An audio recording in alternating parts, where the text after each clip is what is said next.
Legend of Yufei, Chapter 70. Okay, so let's set the scene. We have Qin Hui and his wife, Wang Shi. They decide to go on a pilgrimage to the Lingyin Temple. Maybe looking for peace of mind. Or maybe something else. Spiritual protection, perhaps. It's ambiguous. But you'd think someone going to a temple might be seeking, I don't know, redemption.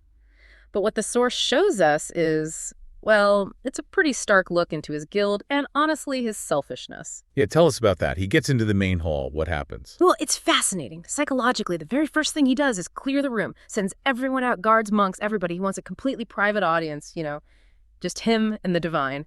And that right there, that's the first clue. These prayers aren't really about piety. Okay, let's unpack these prayers.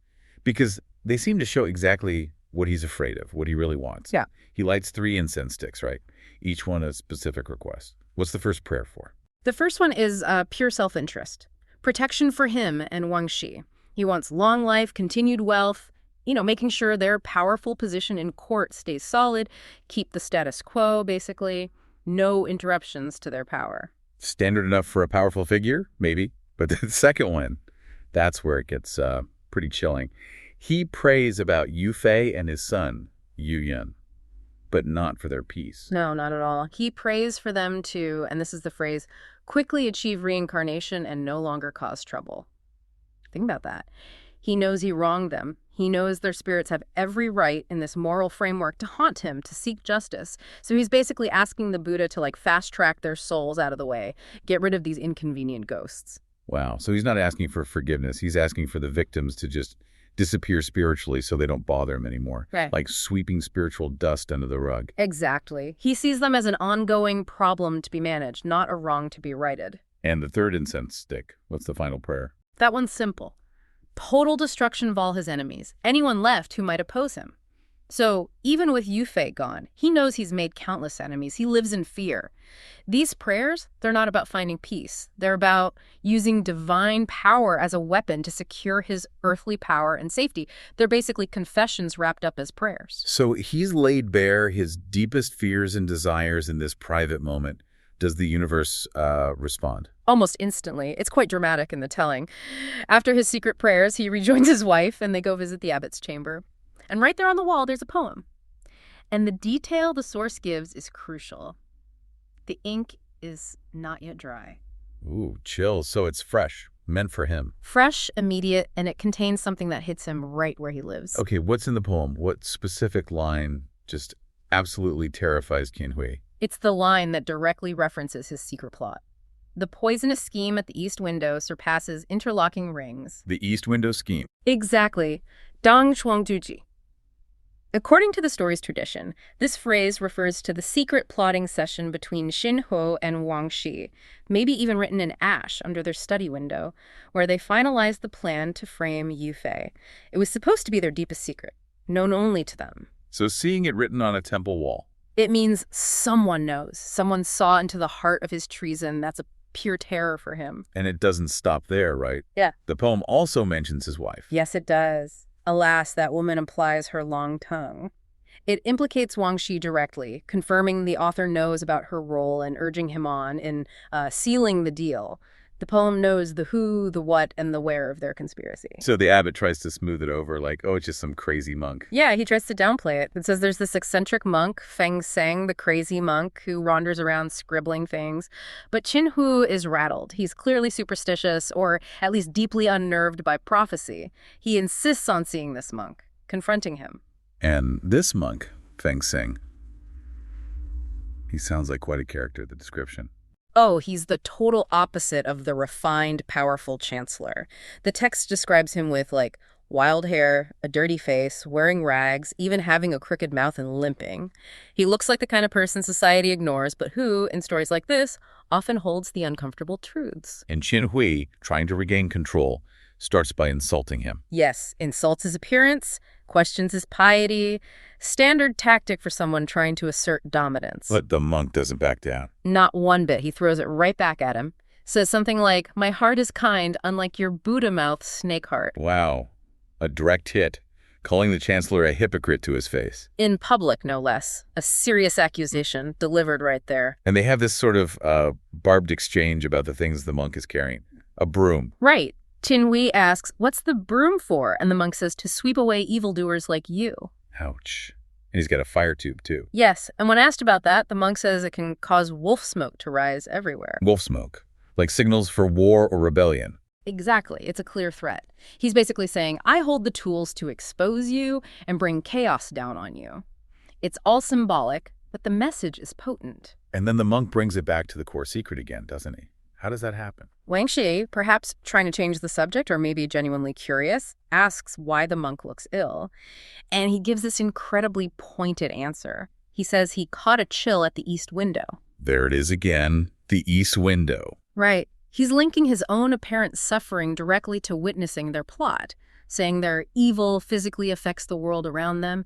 It's another chilling confirmation for Qin Hui. So Qin Hui is just completely thrown off balance now. What does he do? He demands the monk write another poem, this time specifically about him, about his rule, maybe trying to regain control of the narrative, or maybe just morbidly curious. And the monk obliges. He does. He takes up the brush and writes this scathing poem line by line, accusing Qin Hui of betraying the nation, blocking good men from serving, leaving the country vulnerable. It's a full-on indictment. But Qin Hui focuses on something odd, right? The last character. Yes, the last character of the poem is left incomplete. Qin Hui, furious, demands to know why, and the monk gives this incredibly specific warning. He says, if the full-faced Quan is seen, the treacherous minister's life is in danger. Quan. So he names the threat. He names the threat. It's a direct piece of foreshadowing, linking the poem to a real person who poses a mortal danger. And there's another layer to the poem, too, something about reading it differently. Right. The monk points out Qin Hui's missing the cleverness. He says, basically, try reading it horizontally, across the tops of the lines. And when Qin Hui does that, it spells out another clear message. Long occupied the court, blocking the path of the worthy. So it's a hidden message within the poem. A very public, very political accusation hidden in plain sight.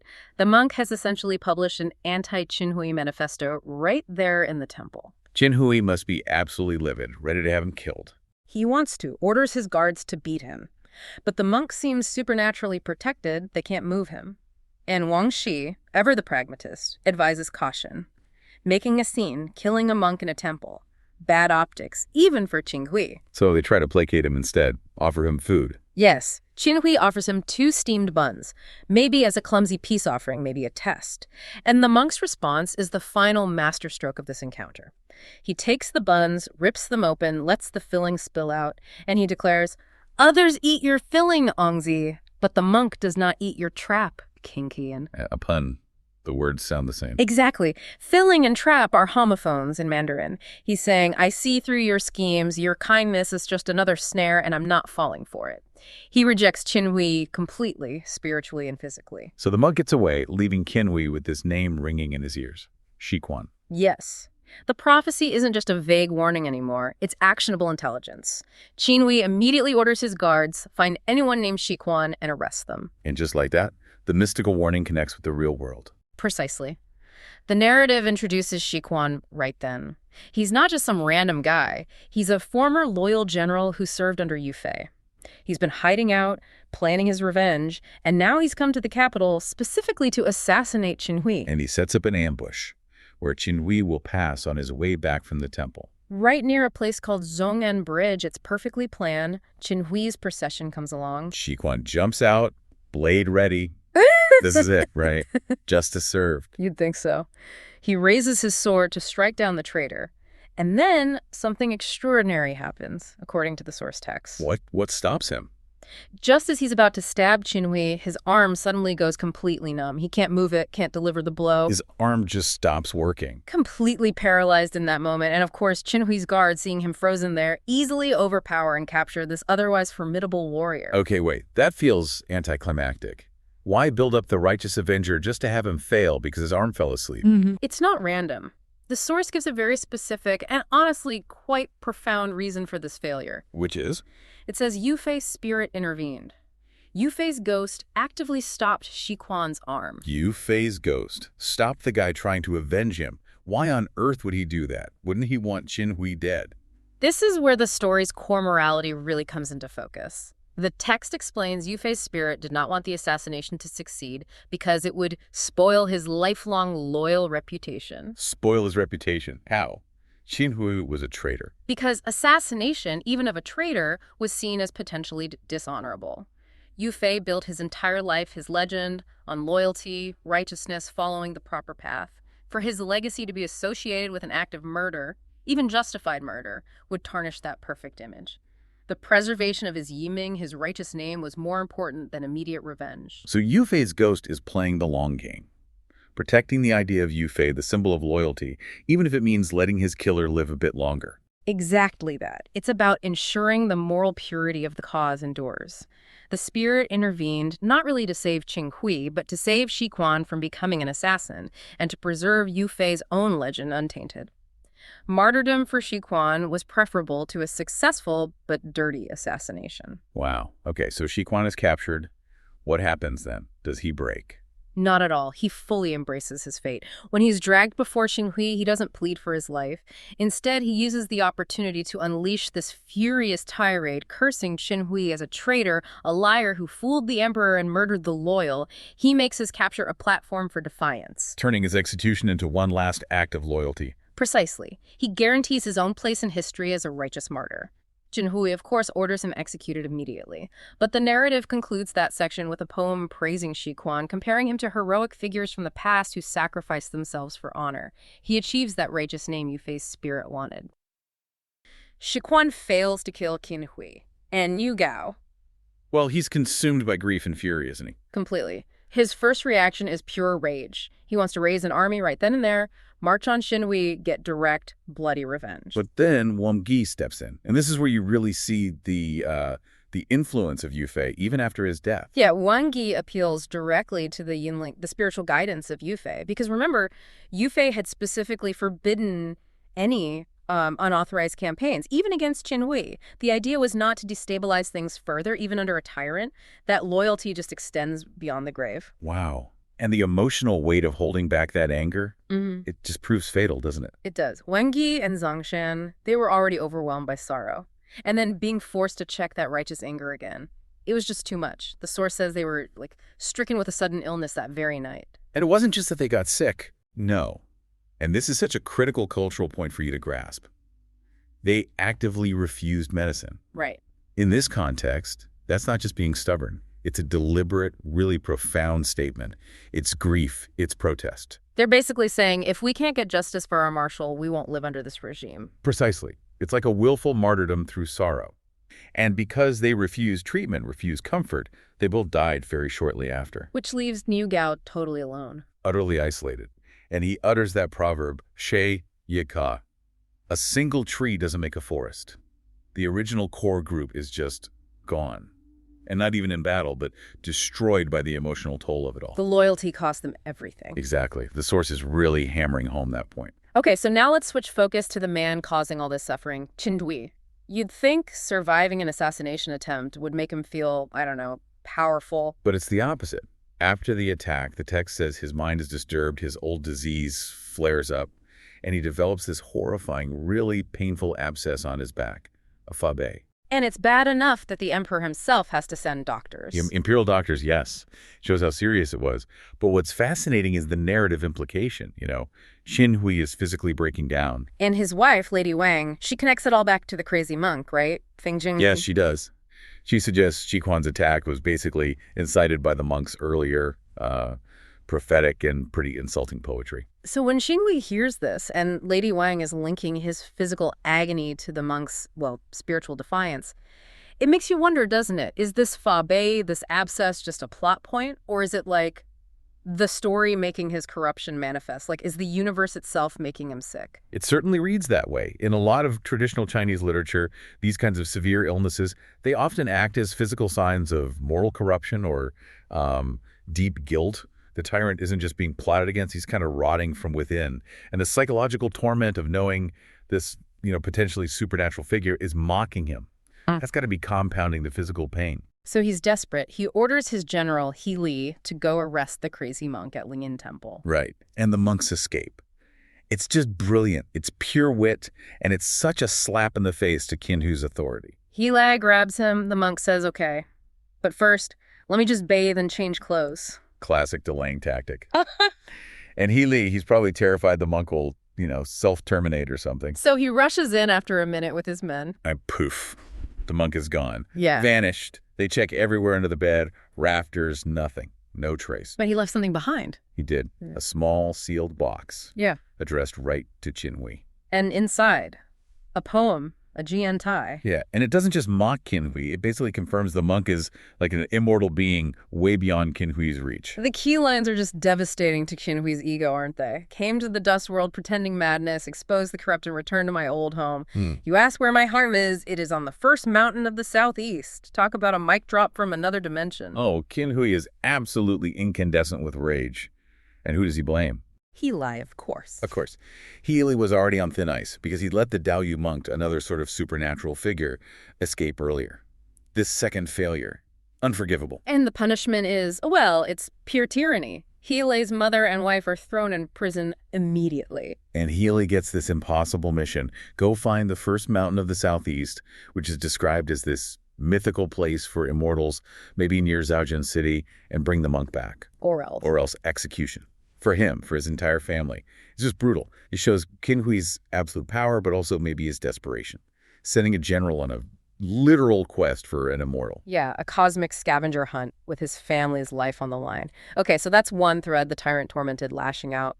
But then the story pivots, right? We shift gears completely. We do. From that darkness, we get this ray of hope. The next generation arrives. 8 young heroes, including Yufei's sons like Yu Ting, show up in Yunnan. They've just been paying respects at Yufei's tomb, which is significant in itself. And they're welcomed by Prince Chai Wang. Right. And the first thing they do is show this incredible respect to Elder Lady Chai. Why? Because she was kind to Lady Yu, Yufei's widow, during her troubles. It immediately establishes their character. They have that filial piety, that loyalty, that moral core that Qin Hui completely lacks. And then comes the big consolidation moment. Chai Wang suggests they all become sworn brothers. This is huge. It formalizes everything. It's not just a few friends. It's a strategic alliance built on shared grief and purpose. And the number is significant too. Yes. The source lists 20 young heroes in total becoming sworn siblings. You've got Yulei, Yu Ting, Yulin, Yuzan, all of Yufei's sons who are old enough, plus others. This isn't just symbolic. It's the mobilization of the next generation of resistance. They pledge to train together like twin brothers. They've got the organization, the moral high ground. They're ready. Or are they? They've got the bond, the motivation, but the story immediately tests their actual competence, doesn't it? Right away. The day after the Mid-Autumn Festival, they decide to have a hunting competition. Test their skills. And there are rules, right? Like serious stakes. Yep. Highest merit for tiger or leopard, secondary for deer. And if you fail or only get small game, penalty. 3 cups of cold wine. So there's pressure. And Yulin, Yufei's 4th son, he steps up. He seems eager to prove himself. And he does. He has this really brilliant moment. He tracks and successfully kills a large golden money leopard. First with an arrow, then finishes it with a spear. That's serious skill. His confidence must be sky high. You'd think so. Yeah. And then he immediately faces a military test. A Miao general, Qi Li, tries to steal his kill. Ah, okay, so a direct challenge. Exactly. And Yulin handles it beautifully. Less than 10 bouts. He fakes a retreat, draws the general in, counterattacks, and kills him. It shows he's got brains and brawn. The next generation isn't just talk. Okay. Validation for the new brotherhood. For about 5 minutes. Because Yeah. then the narrative just slams the brakes on that feeling. The victory is incredibly short-lived. A new enemy appears. The Miao King. And the way the source describes him, it's meant to be terrifying. Almost supernatural. He's huge, 12 feet tall, blue face, red eyes, fangs like arrows. Whoa. Yeah, wearing elephant hide armor, wielding this massive weapon, illusion dang. He's presented less like a man and more like, I don't know, an elemental force. He sounds like something out of myth. So Yulin, fresh off his victory, skilled and clever. It's completely outmatched. The fight is over almost instantly. 3 or 4 bouts, the text says. Just like that. Just like that. The Miao King just grabs him, takes him by his armor belt, the Lejitao, and hauls him off, captive, to the Miao Cave. Wow. So much for that early victory lap. Exactly. And this whole sequence really drives home the final proverb the chapter leaves us with. Stronger yet is the hand of the stronger man. Meaning? Meaning the young heroes have the heart, the skill, the organization, the righteousness. Yeah. But they're not invincible. They've just encountered overwhelming force, something their current level of training and experience just can't handle yet. Their journey literally starts with a major defeat and a rescue mission.